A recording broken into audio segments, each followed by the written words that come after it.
bakul ya, semoga laris manis, lancar rezekinya. Amin. Aku diparingi ya mau. Urung apa njaluk PPN ngoso. Gak oleh ta. Terus iki nyuwun tulung kagem kadang jurul ati niki kula nyuwun toyane setunggal dus mawon kagem para kadang musisi. Oh sampun. Oh sampun kok. Ora mau ngomong aja. Nggih. Lah kopine. Kalek Urung. Ya. Bubuk santai Bu nggih. Yo kalem-kalem. Kalem-kalem godhoke banyu dhisik kok iso. Ya Dok, paring kita tembangan iki mau wono panyuwun tembang Dok Cayu. Saking bulanipun Bapak Barni nyuwun tembange Kusuma Wijaya. Bapak Barni ingkang pundi? Bapak Barni iki pinanake teng mriko nika. Oh nika. Nggih, sangune nggih Bapak. Kok gampang urung temu. Cah cilik iki njaluk sangu ora apa-apa lho Mas. Cilik yo ngrepot wong akeh. Ora apa-apa sing penting rejekeni. Oh ya wis. Heeh. Aku di sini ya. Nggih. Penek nek ndi? Di sini ya. Barang wis manut. Ana tembange Kusuma Wijaya dituruti. Panyuwun tembang saking belanipun Bapak Barni, tuan rumah utawi ingkang panggawe. Wonten tembangipun Kusuma Wijaya. Aturun dening Diajeng Ayu Rinvi Ananda.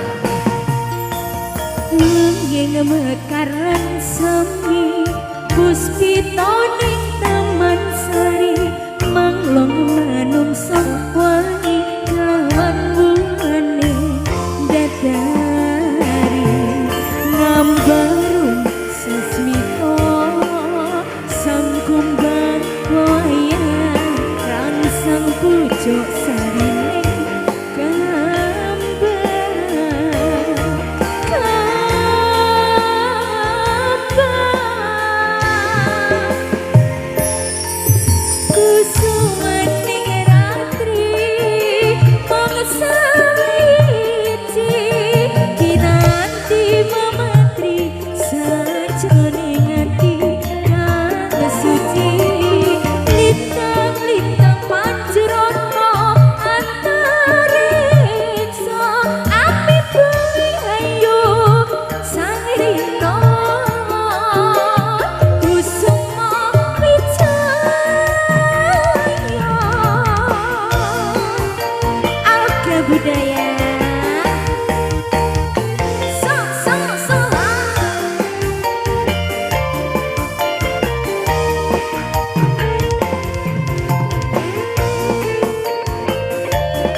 Manajemen terima kasih. Wonten Diajeng Ayu Rinvi Ananda. Jamuh Kang Mas Komik.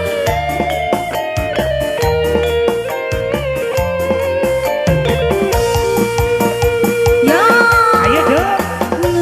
yang mekaran semi puspita ning taman sari manglong manungsa wangi kelawan bungane dadari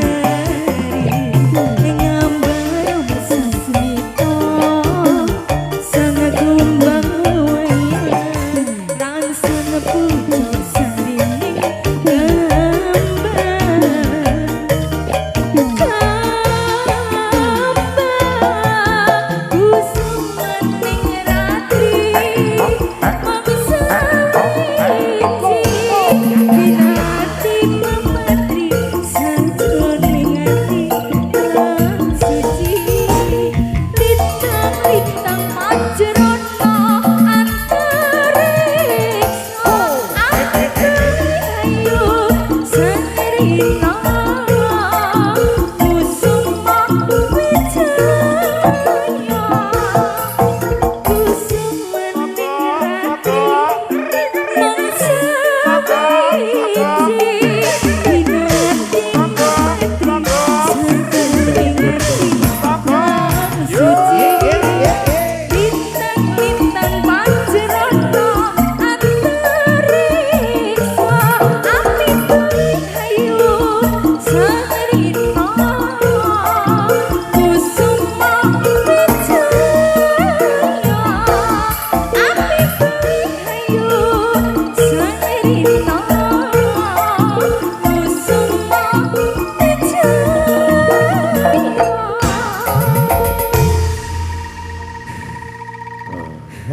Ya apa to jane ngono iki? Mas aku ra iso mudun iki tolong. Mula lek kok golekmu kok mesti aneh-aneh kok iso. Lek ning kene rata Lho Mas kuwi iki ning kene cantong ngono to. wis jano kuwi nek mesine lho. Ra ketok kok.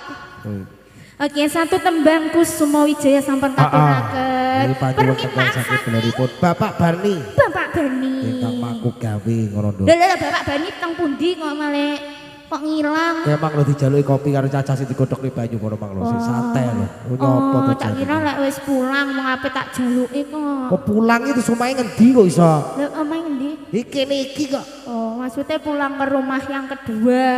Nek ndi? Ya mbok lek punya. Kok iso? Ya kan didongakne Bapak Bani sekeluarga, mugi Iya. berkah barokah diparingi rezeki lancar. Ya, Omahe di sana, di sana, di sana. Oke, amin amin jarang amin. Heeh. Endi Pak Bani kok gong nyawe?